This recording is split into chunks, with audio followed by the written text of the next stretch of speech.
नाज़रीन welcome back to दुनिया today. हम बात कर रहे हैं प्रेसिडेंट जरदारी के जो ऑफिशियल विजिट है बरतानिया का, उसके हवाले से, वहाँ उनकी गॉर्डन ब्राउन की मुलाकात के हवाले से दो हमारे सामने बुनियादी सवाल हैं कि प्रेसिडेंट जरदारी जो इंटरनेशनल डिप्लोमेसी कंडक्ट करते हैं वो किस कैपेसिटी में करते हैं, as head of the state करते हैं या as de facto chief executive of Pakistan की हैसियत से करते हैं। लेकिन इस पार्ट में जो बुनियादी सवाल हम रेज करेंगे वो ये कि जिस स्ट्रेटेजिक रिलेशनशिप की बरतानिया के साथ बात की जा रही है, ये स्ट्रेटेजिक रिलेशनशिप क्या है। स्टूडियो मेरे साथ मौजूद हैं तारिक फातमी साहब, डॉक्टर आयशा सदीका और मुझे वाया सैटेलाइट कराची से ज्वाइन कर रहे हैं जफर हिलाली साहब। All of you welcome back. Fatmi साहब, ये क्या है ये स्ट्रेटेजिक रिलेशनशिप बरतानिया से जिसके कॉन्टेक्स्ट में बात की जा रही है?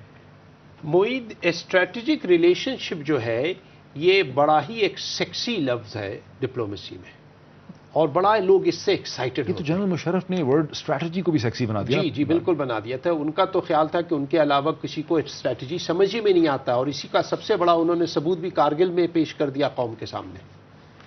मैं ये कहना चाहता हूं कि हमारे जैसे लोगों जिन्होंने सारी जिंदगी इस शोबे में गुजारा है, पाकिस्तान का सिर्फ एक ही रिश्ता एक्चुअली हम स्ट्रेटेजिक समझते हैं, वो चाइना के साथ है। ये क्यों कहते हैं आप? उसकी बड़ी वजूहात। अमेरिका के साथ जो रिलेशनशिप है वो स्ट्रेटेजिक रिलेशनशिप में नहीं आएगा, मेरे हिसाब से नहीं आएगा। कोशिश है पाकिस्तान की कि स्ट्रेटेजिक रिलेशनशिप के तरफ ले जाया जाए, लेकिन ये एक रिएक्टिव रिलेशनशिप है। जी हाँ, और इशू ओरिएंटेड है और कन्फाइंड है, उसके डेफिनेट पैरामीटर्स हैं। देखिए नहीं, इसीलिए जब हिंदुस्तान और अमेरिका की ज्वाइंट डिक्लेरेशंस आते हैं उसमें लफ्ज कहा जाता है कि स्ट्रेटेजिक रिलेशंस। हमारे लिए तो नहीं, हम कहा जाता है लेकिन इंडिया और यूएस के रिलेशनशिप को आप एक स्ट्रेटेजिक रिलेशनशिप समझते हैं? It is evolving towards a strategic relationship, there is definite, और उसकी जो है बहुत सी एविडेंस है मौजूद। But anyway, coming back to your thing, बरतानिया जो है उसके साथ हमारे हिस्टोरिक ताल्लुकात हैं, कॉलोनियल पावर रह चुका है, 200 साल हमारे ऊपर हुकूमत किया है और ये जो हुकूमत आई है इसके पैदाइश, इसके फॉर्मेशन में इंग्लिस्तान ने बड़ा एक अहम रोल प्ले किया था। तो इस वजह से भी हमारी लीडरशिप जो है वो बड़ी ग्रेटफुल है और लुकअप करती है इंग्लिस्तान के तरफ से। और साथ साथ आपने ये जो टर्म यूज हो रही है तो सिर्फ 2-2.5 महीने से यूज हो रही है, जो पिछला इनका विजिट था सदर का। आप सही फरमा रहे हैं। तो अब क्योंकि गॉर्डन ब्राउन जो है वो अमेरिका के सबसे क्लोज अलाई है और इसमें कोई शक नहीं कि अमेरिका इंग्लिस्तान का जो अलायंस है वो बहुत ही स्पेशल नेचर का है और वो किसी से नहीं मिलाया जा सकता। तो ऑब्वियसली वॉर ऑन टेरर में बावजूद कि लेबर पार्टी इख्तलाफ करती है, इंग्लिस्तान की आवाम इख्तलाफ करती है, मगर आपने देखा कि टोनी ब्लेयर ने सारे कन्वेंशंस को डिफाई करके बुश को सपोर्ट किया था इराक पर फुल्ली, बावजूद है कि 2 कैबिनेट मिनिस्टर्स। डॉक्टर आयशा, आप बड़े जोर जोर से सर हिला रही हैं नेगेटिव में, मतलब आप एग्री नहीं करती जो तारिक फातमी सब कह रहे हैं? नहीं, ये बाकी बातों से जो आपने इनको डायरेक्ट जो सवाल किया उससे तो मैं एग्री करती हूँ कि ये हुकूमत है जो कि लाई गई जिस किससे नहीं करती वो बताएं। वो जो चाइना वाली बात की है ना, देखें बात ये कि स्ट्रेटेजिक रिलेशनशिप की हम उसको डिफाइन कैसे करते हैं मिलिटरीली। हमारा मसला ये कि हम सिर्फ फौजी पैराए में अपने रिश्तों को, रिलेशनशिप्स को देखते हैं ना। तो आप मुझे खुद बताइए कि एक आम पाकिस्तानी जो है कल्चरली हम चाइना को कितना जानते हैं? हमारे बड़े अच्छे पढ़े लिखे लोग भी चीन को नहीं जानते। हम एक दूर से हमें एक और जो चेंजेस चाइना में आई हैं जिसकी वजह से चाइना पाकिस्तान रिलेशनशिप जो है पिछली 2-3 दहाइयों से तब्दील होता नज़र आता है, वो भी हम नहीं करते।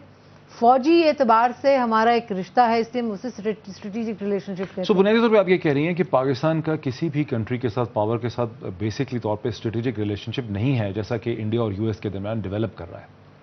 देखिए बिल्कुल है।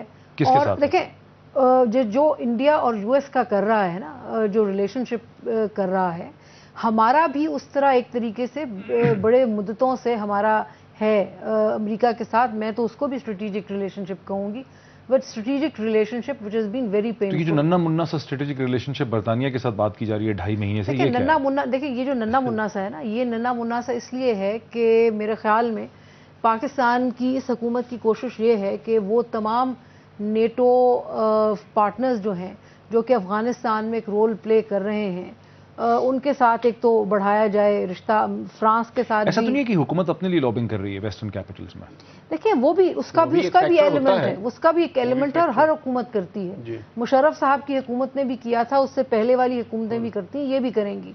लेकिन यहाँ जो स्ट्रेटेजिक, देखिए फ्रांस के साथ वो चाह रहे थे, उनको ये उम्मीद थी कि शायद न्यूक्लियर डील कोई हो जाए बरतानिया के साथ। और देखिए इसमें इस वक्त पैसों का भी बहुत एक इशू है क्योंकि पाकिस्तान की अपनी प्रोडक्टिव कैपेसिटी बहुत लो है। इसमें हुकूमत जो है वो चाहती है कि पैसे आएँ اور برطانیہ. اچھا میں اس میں ذرا ہلالی صاحب کو بھی تھوڑا سا پارٹ. ہلالی صاحب ہم یہ تو آسانی سے سمجھتے ہیں کہ برطانیہ کے دو آبجیکٹیوز ہیں. ایک تو برٹش فورسز جو ہیں وہ انگیج ہیں افغانستان میں, وہاں ان کا انٹرسٹ ہے, آبویسلی ان کو پاکستان کی کوآپریشن چاہیے. پھر ہم دیکھتے ہیں کہ پگی بیکنگ کرتے ہیں وہ یو ایس فارن پالیسی میں, وہ چاہتے ہیں کہ ان کو جہاں بھی وہ یو ایس کے انٹرسٹ کو سرو کر سکیں, ان کا اپنا سائز جو ہے وہاں میکسیمائز ہوتا ہے, وہ اپنے قد سے بڑی چھلانگ لگاتے ہیں. تو دو ان کے آبجیکٹیوز ہمیں بڑے کلیئرلی پتہ ہے. ان کا ایک اسٹریٹجک ریلیشن شپ میں آبجیکٹیو پاکستان کے ساتھ سمجھ آتا ہے. پاکستان کے پوائنٹ آف ویو سے یہ اسٹریٹجک ریلیشن شپ برٹن کے ساتھ کیا میننگ رکھتا ہے, کیا سمجھ آتی ہے؟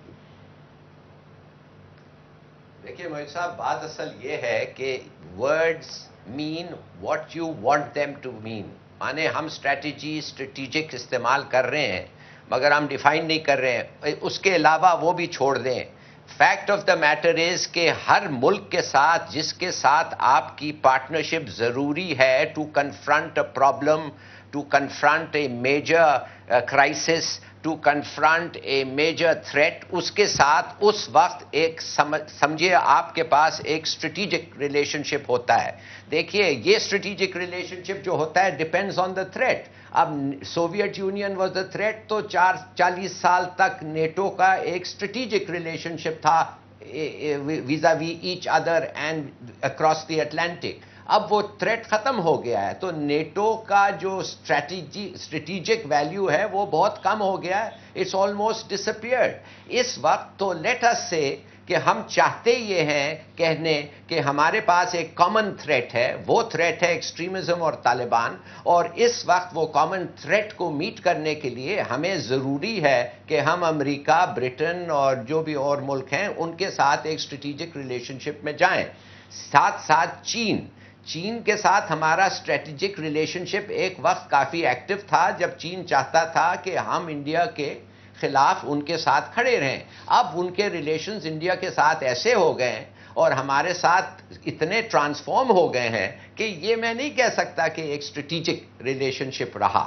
تو یہ میں صرف کہنا چاہتا ہوں کہ جب آپ برٹن اور پاکستان کی بات کرتے ہیں تو برٹن وہی اہمیت رکھتا ہے پاکستان کے لیے جو ایک اینی ای یو کنٹری اس وقت رکھ رہی ہے in terms of assistance given, بلکہ جاپان شاید زیادہ دیتا ہو. ہلالی صاحب ان ادر ورڈز آپ یہ کہہ رہے ہیں کہ آپ اسٹریٹجک ریلیشن شپ کو نیرولی ڈیفائن کرتے ہیں. آپ کہتے ہیں ایسا ریلیشن شپ جو مددگار ہو کسی بھی پوائنٹ آف ٹائم میں, وہ ایک اسٹریٹجک ریلیشن شپ ہے, جبکہ طارق فاطمی صاحب اور عائشہ جو ہیں وہ غالباً ایک براڈر ویو لیتے ہیں, کیونکہ فاطمی صاحب کہتے ہیں کہ صرف چائنا کے ساتھ آپ کہہ سکتے ہیں کہ پاکستان کا ایک اسٹریٹجک ریلیشن شپ رہا ہے یا ہے, اور عائشہ کا خیال ہے کہ وہاں بھی نہیں رہا بیکاز چائنا کے ساتھ بھی پاکستان کا relationship military to military, state to state ہے, اور اس میں کوئی براڈر کانٹیکٹ نہیں ہے گورنمنٹ کے علاوہ.